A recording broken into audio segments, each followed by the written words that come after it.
Hello guys, my name is Alexander. I am a professional automotive technician. I primarily do computer troubleshooting and filing service. I'm a professional tuner. I tune for a living and I do a lot of training online and live. Now, today I have decided to review this upcoming Chinese clone tool called PCMtuner Magic Car Tool. The reason I have decided to do this is because lately a lot of my customers, my local customers, have decided to switch their tools from original subscription tools into this device. Then it came all promising of doing brand new ECUs and big and hardware ECUs, but eventually dropped into a smaller list of ECUs supported. But even in that small list, it does some impressive job compared to other Chinese clones. So I've seen this tool laying around in a lot of shops I work with, and I've decided to purchase it and give my honest opinion. Try it and put my opinion out there for people. There maybe want to put an extra option in their shop, but they cannot afford to buy expensive original tools and keep up with the subscription, uh, and probably buying the classic Chinese clones. But every Chinese clone out there pretty much is limited in what ECUs can do. And this tool kind of promises you that it will read a little bit more newer ECU. So that's why we're going to go through that and review this tool as far as hardware and my opinion, and we'll go from there. So straight out of the box, obviously this comes in a better shape and orientation inside. I've used this tool, so a lot of things missing from inside. For example, the power supply comes in a small nice box and everything looks very premium. So I'm going to put the tool itself aside. We're going to take a look at the box. The box itself, it is promising. Looks like nothing like the other ones. The Chinese gray, brownish boxes they usually all these Chinese clone comes. Um, it has its own website, which is something that tells me that these guys are kind of serious of what they're doing, and possibly they will try to upgrade this tool and maybe stop using a clone interface and maybe drop their own protocols or something. Um, Now, I tried to reach the actual designer, manufacturer, owner, I don't know how to say it, the engineer or whatever, the guy who actually put this tool together, or the guys who actually put these tools together. But unfortunately, even with my customers and my large customer and clientele that I cover in China, they could not come in contact with any of the guys that have actually been part of this tool. All that I could find out, it was like this tool has been produced from a small group of people in China, and that was it. I tried to contact them through the website. Uh, Honestly, it took forever for them to actually reply to me and tell me, then contact me in WhatsApp, which I did use that WhatsApp number, and all I got, it was the support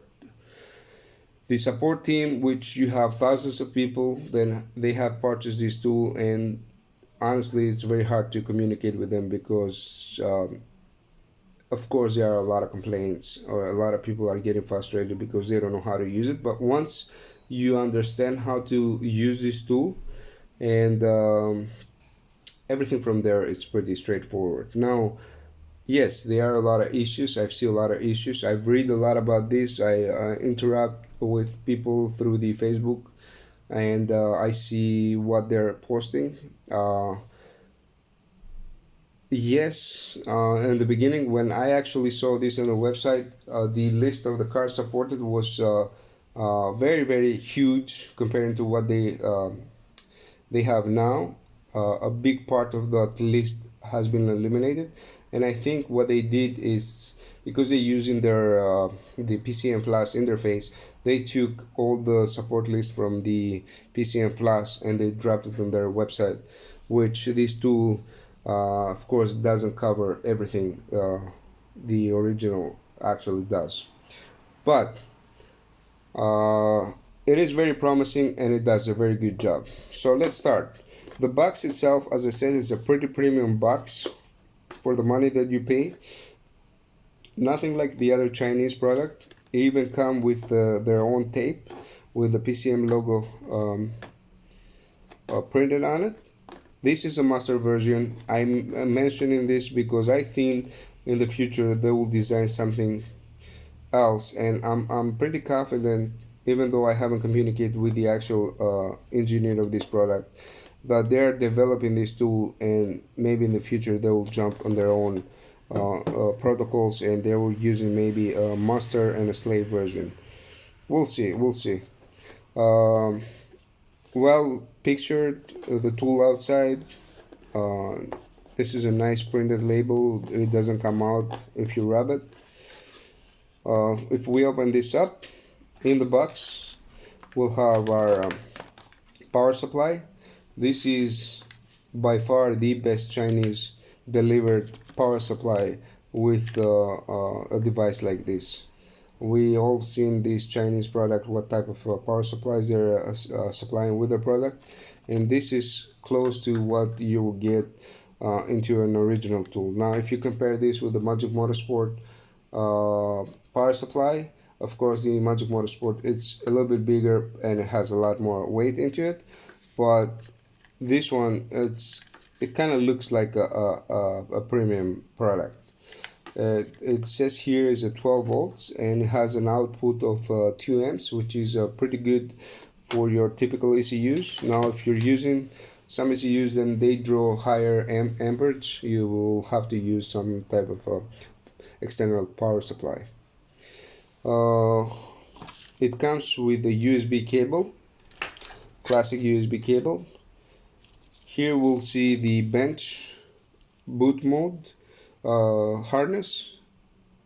Very impressed. Premium product, good wiring, very nice labeling, um, very well put together. This is pretty much what you will get out of a high-end product, original tool. Here we have our standard OBD. I haven't used this at all, so I have no experience for myself. From what I see on the help the support pages on Facebook, it does work. You can do OBD as well. And here is what we call the USB dongle. This dongle is what allows the PCM flash to actually start. My issue with this USB dongle is that it was overheating. This is a 3D printed case, and every time when I was using it for a minute or so, it will overheat so much, which you could actually press in here and it would feel like butter. So in order to repair this, and they have on their website, one of the distributor, to remove a chip from the back, which I did. I opened it up, removed it, and USB works, and I have no overheating issues anymore. Now, for you guys and probably are purchasing this tool or will purchase this tool, they have managed to remove that chip before shipping. Okay, so we're gonna put everything back in and we will discuss a little bit about the tool itself.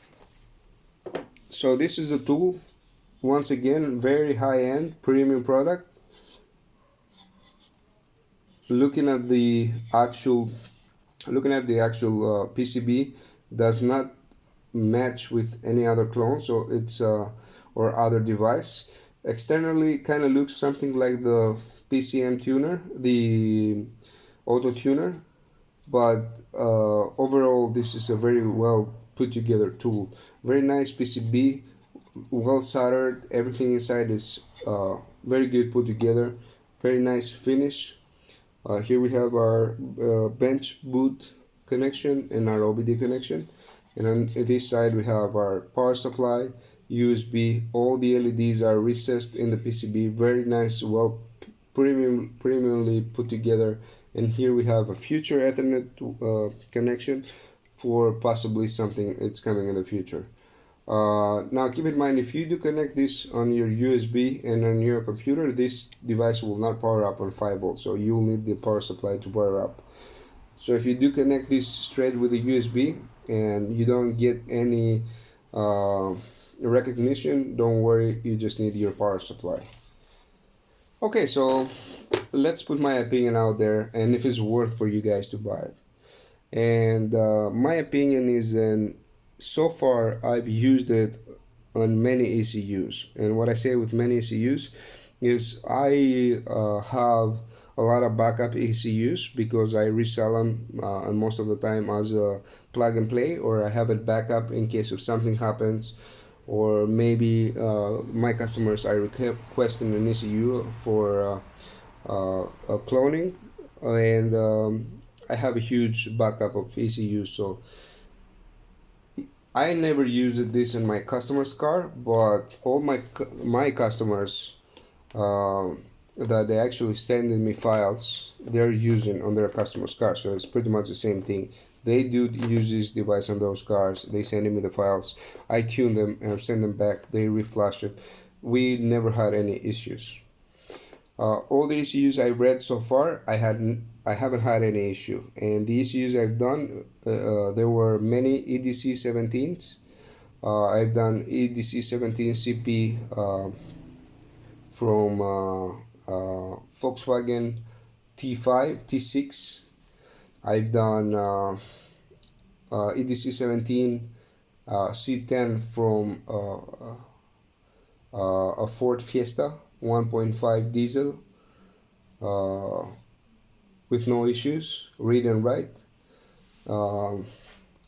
Not all the same procedure. For example, EDC 17 from Ford, all I needed to do is run the Ford connection outside with GTP and it will automatically read and write. Although on the EDC 17 from the T5 Volkswagen, T6, I'm sorry, Volkswagen, I had to read the password myself and then included when I was going to read the maps and the EEPROM. On Ford ECUs, on this Boss EDC 17C10, it didn't need, I didn't have to go through the password. It went through the password automatically. So yes, so far no issues with these problems. We've done a few other ECUs again with no problem. I've read and I modified this file and reflashed it in my ECUs and I had no issues at all. So my recommendation is, yes, this tool, it's a very good and very promising tool. Comparing this to I think it was called PCM Bench or something like that. The older version they were selling and they're still selling for pretty much the same amount of money. No, I do not recommend the old one. I never use it myself, but from what I hear from other people, it does damage a lot of ECUs, as many of these Chinese clones are running the risk. Every ECU that I used it, I had no issues, especially damaging the ECU. All the support I see and read online, especially through the Facebook page, they had so far no issue of damaging the ECU, possibly not completing the task, but never damaging the ECU. So if you are a small shop or some guy that is willing to do this for a living, this is a very good tool to start with. If you cannot afford to buy an original tool, of course, if you can afford it, you'll buy original tool, because original is always original. That doesn't mean you don't run risks of damaging ECUs. There is no tool out there without the risks. And of course, if you do this for a living, you'll see this a lot and a lot. Like, all the tools can damage an ECU. Of course, it doesn't always depend on the tool. It depends on your experience and how you deal with the actual hardware yourself. Especially when you try to open an ECU, you're running a risk of damaging if you don't know how to do it. You're always running a risk on your connection, on your power supply, and all this stuff. But overall, this tool is worth what you pay for. It is running for, I'll say, maybe a high price compared to other clones, for example, KS or KTAG. But those tools are so far behind and so limited, and they're running so many rigs. Of course, you can run them as a combination if you cannot afford original tools, but this is a must. This tool does not cover what the actual KTAG will cover, which compared to KS and KTAG clone, the KTAG, it's a higher product as far as what it can do. But in a combination with KTAG and PCMtuner, I think you'll keep up in the game until you eventually do this daily and maybe jump into your original product. So overall, I recommend this tool. I'll say yes, you can purchase it. I'll keep using this tool a lot more to see where it actually will fail. But yes, there are Facebook pages out there. Then it will tell you what it can and cannot do. And so far, it does pretty much covers pretty much everything on the list. At least what I used and what I see around. So from my side is a big thumbs up. Very good tool for what you pay. That's it. Thank you guys for watching. I just started this YouTube channel. If you guys like this video, thumbs up. Subscribe to my channel,